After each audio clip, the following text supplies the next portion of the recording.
going to tell you Hong Kong history in very brief form, and then you can ask questions. And then afterwards, I'll give my oral history about the place where I was born and the things I saw as an old man, and that is history too, I call it. So, you got any question about Hong Kong, present, future, or past? Just ask me, and we can. I'm not going to give you the absolute answer, but we can discuss matters. Whether you say, for example, would like to stay in Hong Kong for good, or you want to say that Hong Kong is something wrong or too dirty or something. Just tell me. I'm going to give you my way, my opinion, so we can share. Okay? So that's so very important. This is not one-way traffic, of course. This is a time when we get together and discuss about what will happen to Hong Kong or what did happen to Hong Kong in the past. And we want to know the real thing, rather than to know something that you look, the government said something, other people said other thing. But I would like to tell you that I'm not on any side. I would like to tell you the real thing is an historian. So maybe you find some information quite new to you, quite strange to you. But what I told you is what I got from the archives, or from the books I read, or from my own personal experience. So as far as I'm concerned, I'm not hidden. I'm just telling you things that are not politically biased, at least, because I have no political party to join. So I'm just a retired old gentleman, okay? Having said that, let me start the whole thing with the beginning of Hong Kong. You know that Hong Kong was ceded to the British in 1842 at the Treaty of Nanking, after the British had won a big war over the Chinese, who were absolutely defeated, and among other things, Hong Kong had to cede. China had to cede Hong Kong to the British. The reason why the British wanted Hong Kong is because of two things.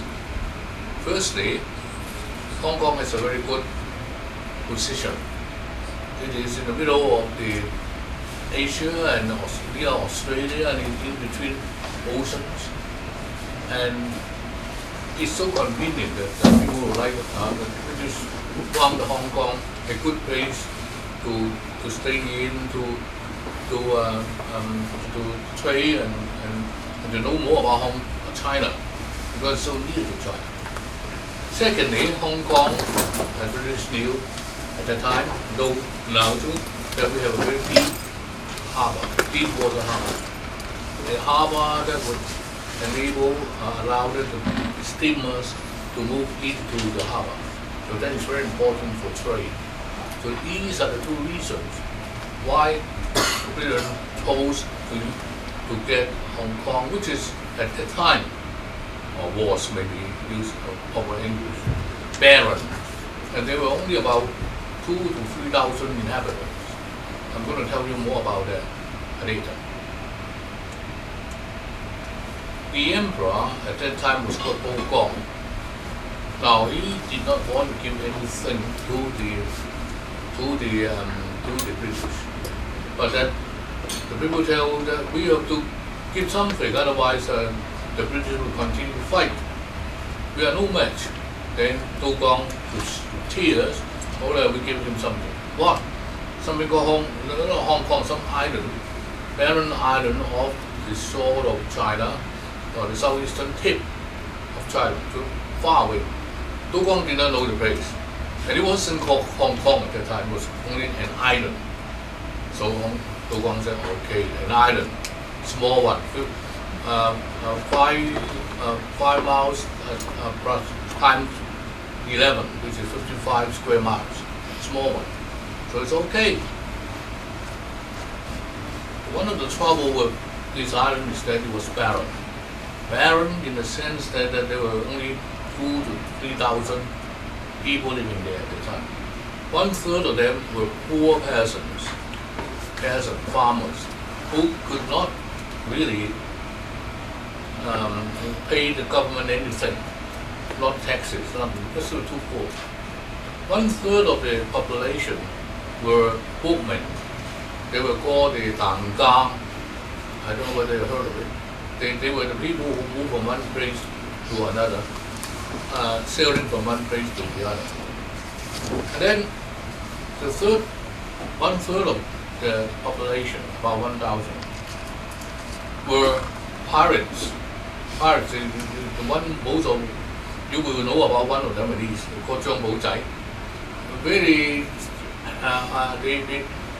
they were pirates means they have to fight, and they did a lot of anti-government activities. You just don't expect them to pay taxes. So the government at the very beginning, the Hong Kong government, had nothing to help them financially. No people will pay taxes. When they said, we will come and collect taxes from you, the peasants said, we're too poor, we couldn't pay. And then the boatmen said, you want me to pay? And they were, well, let us set sail. So they would like to move to another place. So, but then you don't expect the pirates to pay you taxes. You just can't pay taxes. So what were pirates? Pirates stole things. How could they pay taxes? So no one paid taxes. And then at the very beginning, the home government said, look here, governor of Hong Kong, we are not going to pay you. You have to look for income yourself. The home government said, oh, we want to have a colony in order to make money. You don't expect us to pay you. So what did the governor do at that time? Poor guy. So he had to rent a flat in Wan Chai. I don't know if you know where it is. It's somewhere nearby in Wan Chai. And then he had to stay there. And then of course he said, well, we would like to have a governor's house. They're going to build a governor's house, but then they had no money. They had no money out to build it. It took them 10 years by installment to have the governor's house built. In our present day governor's house in King Road, you know, the place Garden Road and all that. But that was built with installment in 10 years' time. The chief engineer passed away because of poverty and anxiety and all that. So he did not see the opening, the chief engineer, the chief architect. And then the opening of the governor's house was also an accident. So in 10 years' time, that is about 1854, the governor's house was opened. But then, on that occasion, when the governor invited guests from all quarters to come, you know, some people who would like to come to see to the new governor's house. Suddenly, there was a big wind, a big draft, so great that the flag that carried the British flag was thrown down. It's okay, but then it struck one of the people staying there. One of the workers was killed because of this. So before the use of the governor's house, somebody was struck dead. So that is one of the reasons why. You know, we have one of the đặc首or what do you call it, Mr. Dong, you know, Dong Jianhua. He said he did not want to stay in the governor's house because he looked at the history and he knew that even before the opening, somebody was dead, and then, you know, in the child sense, he was unlucky. But then up to the British, it's okay, it doesn't matter to stay in, so they continue to live in the governor's house. But then, of course, they would like to look for new places to stay in. Not necessarily because of misfortune, because of what, but because the place was very hot, very, at that time there was no air condition, to be honest. And then you got fan, very small one, So it was very hot, and then the governor wanted to stay further up on top of the hill or mountain or somewhere in the new territories. But at that time, the new territories were not theirs, so they have to suffer for the time being. Now, talking about money, I would like to continue to say how the governments get what money. Now, the governor's house was built okay with installment, everybody was sad, and it was finally built. But then, what about money? I mean, you have the revenue. Fortunately, after the building up after the completion of the governor's house, there was a sudden influx of population to Hong Kong for the first time. Surprisingly, right? Now, formerly I told you there were about 2,000 to 3,000 people living in Hong Kong. But in 1850s, the population rose to over 10,000 or more.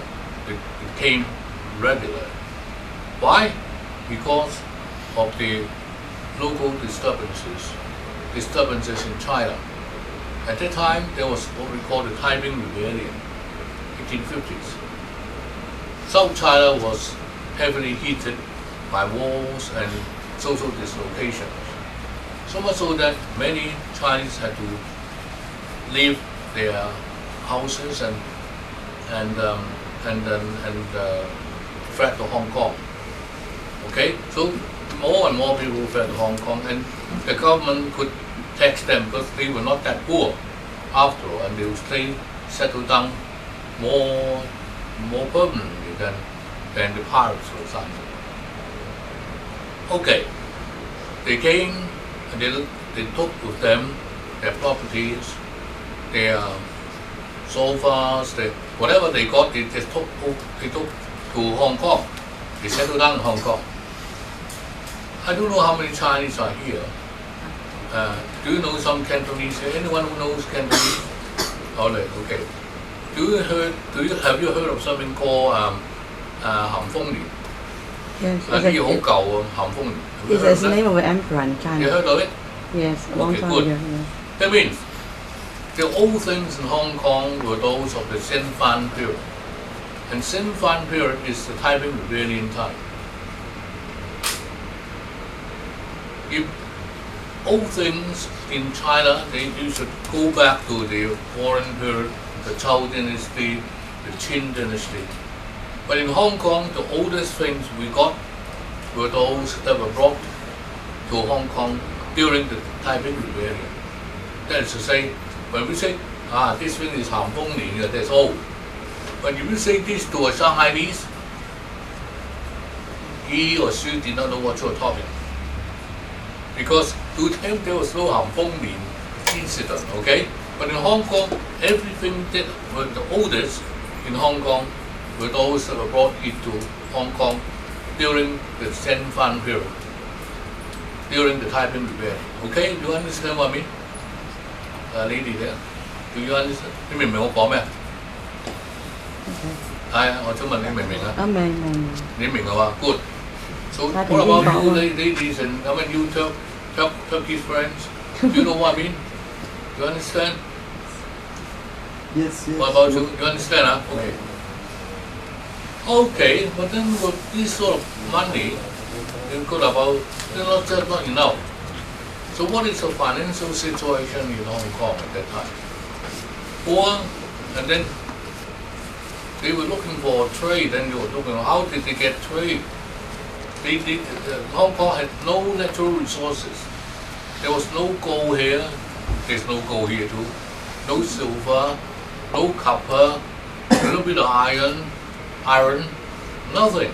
So how could Hong Kong survive? population coming from China. So they have to look for income. Now, this part of the story, your teachers, your friends, or your government, and not the Turkish one, the Hong Kong one, won't tell you. They only tell you one thing. Hong Kong at this time was called Entrepot. E-N-T-R-E-P-O-T. That means export and import activities. Understand? But they did not tell you what sort of things they imported, what sort of thing they exported. You don't know the figures, the numbers, nothing. If you ask the government, they will tell you that it is called an entrepot. And then they will tell you a lot of things in detail in the 21st century now, of course. But in the 19th century, they never told you anything, except that this is the time when the government and the people were fully engaged in entrepot. Okay? This is something covered up. Why did they cover up what happened at the time? Because it is not very, very noble to tell you that that they were dealing with something that was not that honorable. I would use the word. Okay. Okay. Now this is history from me, and maybe you will say that I said bad thing about Hong Kong. No, I'm just telling you the truth. I'm not telling you something because I hate Hong Kong. I will stay in Hong Kong for good. I was born here. I love Hong Kong more than anyone else. But then you love a place, it doesn't mean that you have to say everything good about it. If it is bad, you have to tell the people that it is not good, right? That's what because I'm a historian, I'm not a politician. What did they do? They exported. What did they do? Some of the Western British, of course, they imported opium to Hong Kong. And then it doesn't matter. And then some of them exported opium from Hong Kong to mainland China. It's okay too. It's good business. But the trouble is that, I think it's not right, is that Hong Kong becomes the only place, particularly after 1860, the only place in the East that could allow opium to be, not to be smuggled, not to be exported, but to be enjoyed in Hong Kong.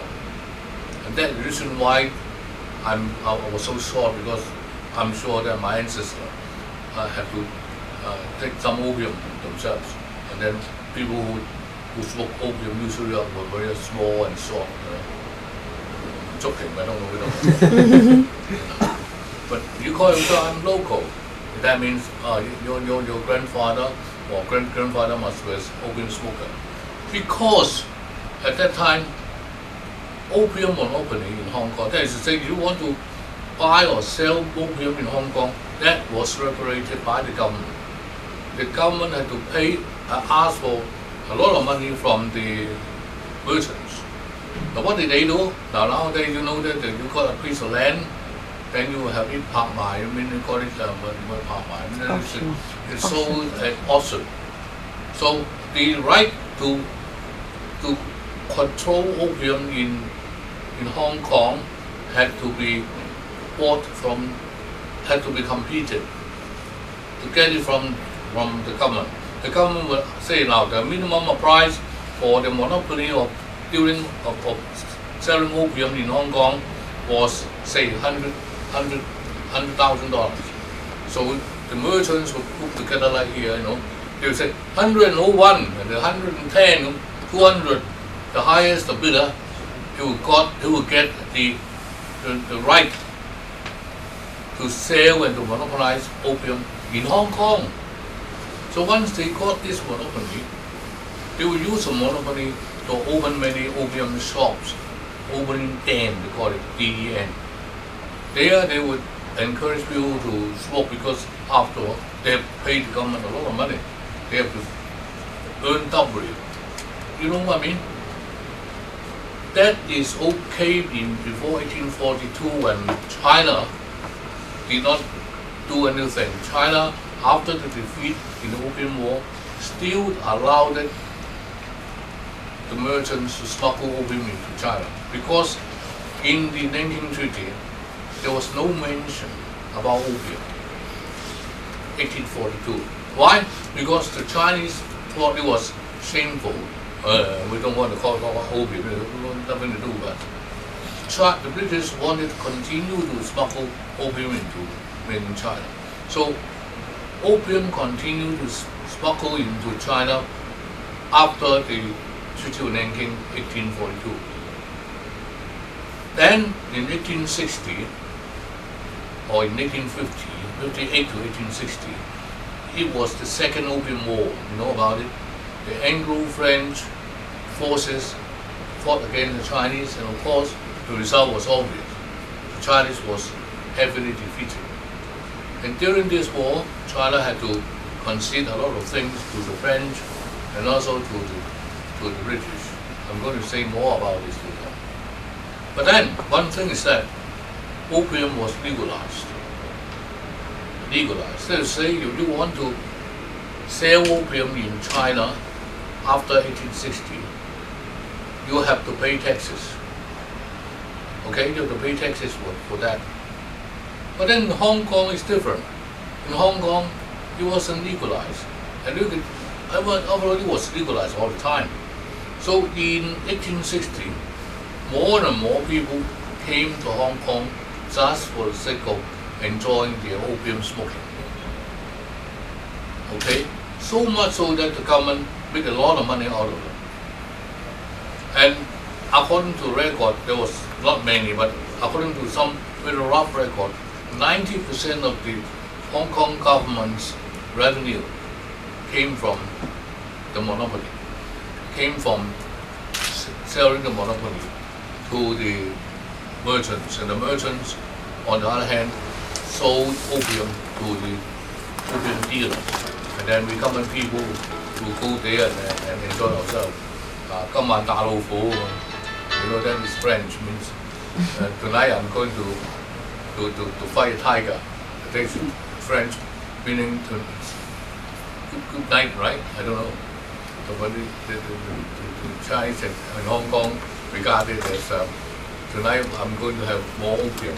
So come on, okay. So the thing is that too many people took opium, and the government made a lot of money out of it. And of course they did not want to change it. And of course some Westerners were involved. I tell you, I came from one of the schools whose patron was the most profitable opium dealer at that time. And that was a ladies' school. I studied at a ladies' school when I was Form 7. I was a Queen's College student, but we didn't have any arts subject there. And then I was transferred to the school called Belilios. There I continued to study, and then I went to the University of Hong Kong afterwards. It's a good school. It's the only ladies' school that was run by the government. But then the government will have to give something to someone who had done so much to Hong Kong as far as money was concerned. And that guy was called Belilios. So how could I pay you? You have done so much in giving Hong Kong so much money through trading in opium. I would like to be named as the patron of a school, the government school. Well, we got Queen's College already, we got King's College. We can't change them. Well, that was the school, the ladies' school that just came. Well, we're going to call it Belilios School. Okay, then the school called Belilios Public School. I studied there in my final year, Form 7. No one will tell you about the history of that school because he would be notorious. So nobody will mention about Belilios because he was one of the most notorious opium dealers during this period. But then of course time flies. At that time he was a hero, but nowadays he is a drug addict, he's not that good, right? So they don't mention about it, forget about it. So you never heard about the 19th century Hong Kong history, except that whole government will run from what to what, and then which one will follow him, and then what will happen. Nothing about what's the total history of Hong Kong. You never know. You never know how they get the money. So I mean, we have been, particularly youngsters, we think that the British have done a lot to us. Yes, only in the late years. I'm going to tell you why they changed their policy. But in the very beginning, what they wanted was some big money, nothing else but money. No matter what they did, they just want money. Okay? Now, maybe at this stage, I would like to. How long I'm going to say? I can continue, right? It can be around. Okay. I'll tell you something about. You tell me whenever I have to stop. Something about this place where I was born, and then you know what happened to the British at that time. I was born in a place called Lyhurst Terrace.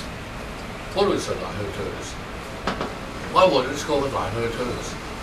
It was called Lyhurst Terrace because one of the police inspector was called Lyhurst Terrace. So then he said, okay, this place, small road, called Lyhurst Terrace. It was called Lyhurst Terrace.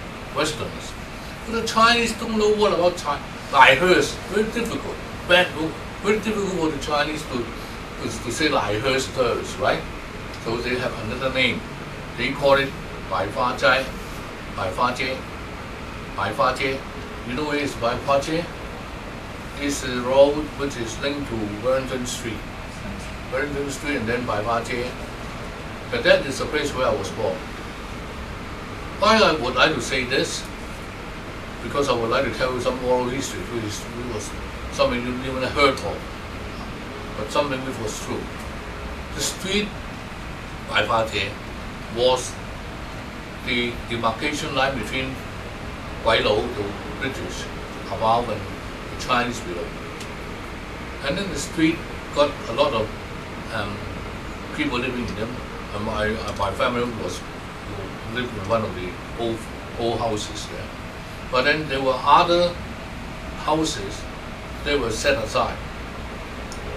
Why did they set aside houses? These houses had very big numbers. What do you remember? The street number. Mine is 43, I remember, it was so small. I just hardly saw them. I was at that time only 6 or 7 or 4 or 5. 47, 43. But then you got big. I don't know why about this house. You got a big number there. One, big one, 2. You know, everybody. Even me, short-sighted. You see, at that time I wasn't short-sighted. And then 3 big numbers. These were what we call the guest houses, or what we call the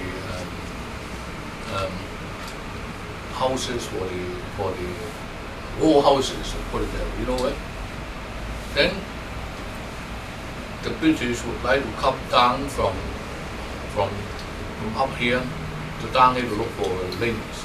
At that time, the British did not have their wives along with them, because British women are very, very clever animals. They sense danger. They do not like Hong Kong. It was a new place, so they didn't want to accompany their husbands. So all the British usually will stay single. So they have to look for release or whatever. So they came down to that street, Lyhurst Terrace, to look for pleasure. So there were houses that were marked with big numbers in order to attract them to come. Because if they look at the doors or look at my house, my father would be very angry. I would throw them off. Whether they're British or what, you couldn't get into other people's what we call the commoners' houses. So they make sure that come on, you won't lock at doors. You lock at doors that have big numbers. So in my times, big numbers become prostitutes. I mean, you say you are a big number, that means you are positive. In my days, I don't if you don't know about this, but you talk to your mother or your grandmother, I'm sure he or she of course, will know, or he too, father, they don't know what to mean. Big number in the Chinese sense of what means positive. Okay? So you don't call yourself big number because then you become positive. So, okay.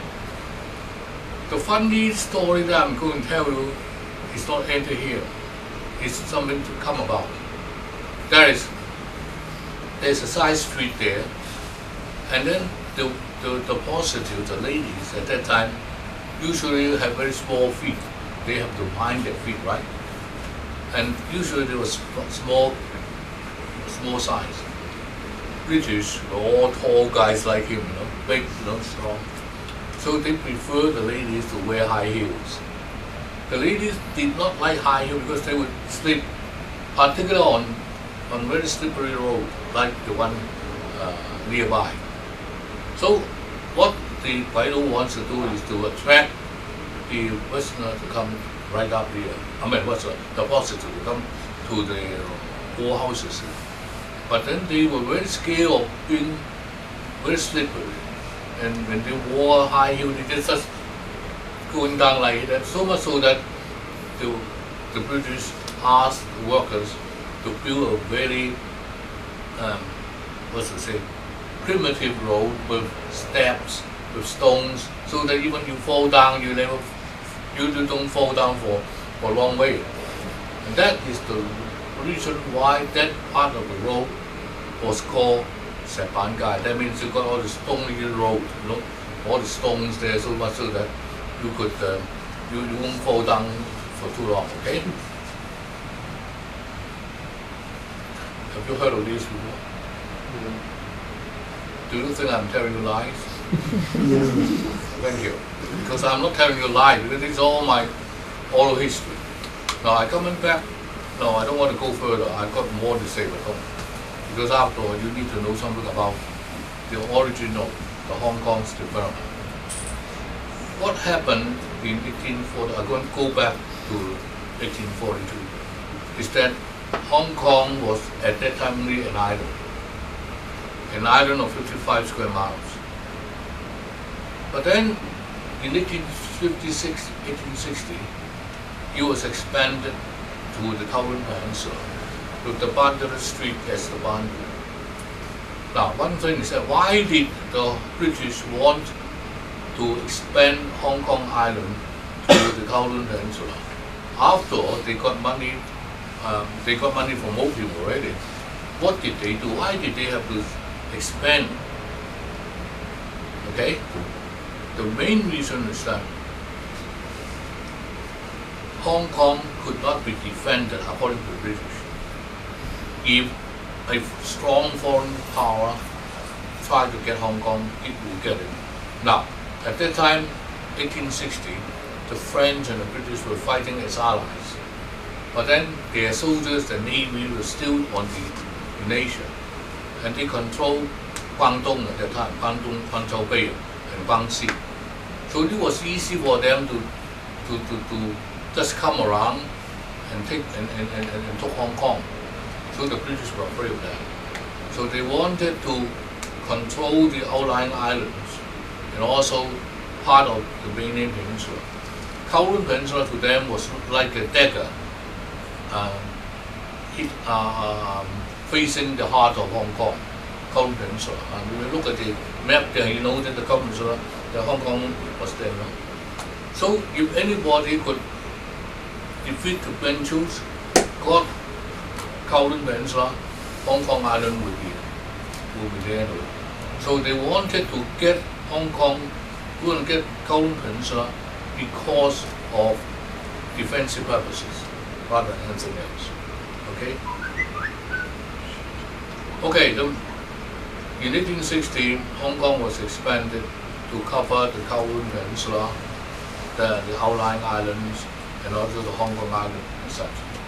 In 1898, it went further. The new territories were leased to the British for 99 years. And that was a time when China was very weak, and China was facing what we call a scramble for concession. Every nation wanted to get something from Hong Kong. I'm not going to tell you exactly what happened because it will take me a long time to do so. But one thing is that the British wanted to extend their influences beyond Kowloon Peninsula to the new territories. They leased the place for 99 years. Why 99 years? Have you thought about it? Why not 98 years? Why not 100 years? Why lease? Hong Kong, Kowloon were ceded, were given to the British. In other words, they became British territory, colonies. But the new territories were leased to the British. Why? It was because at that time every nation leased territories and not got it, not ceded it. Now you got the French in Guangxi, you got the Japanese in Fujian, you got the Russians in Manchuria. Okay, you got Germans in Shandong, etc. So all these towns and cities. Some leased for 25 years, but the Germans insist on listing Gaozhou Bay for 99 years. The main reason why 99 years is that it means forever to the Germans. Now that was a good research on my part. I try to ask many people why 99 years, and my answer is that they follow the German pattern. The German leased Gaozhou Bay in Shandong for 99 years, and indeed they wanted to get it for good, permanently, that means. Okay? I don't know any of you who knew German culture. 99 years, according to a German who told me, means forever. So British followed the system, leased the new territories for 99 years. Any question on that? Before I continue to say something about long way to go, but I'm going to stop whenever you want me. Because I don't expect me to give you all the history of Hong Kong.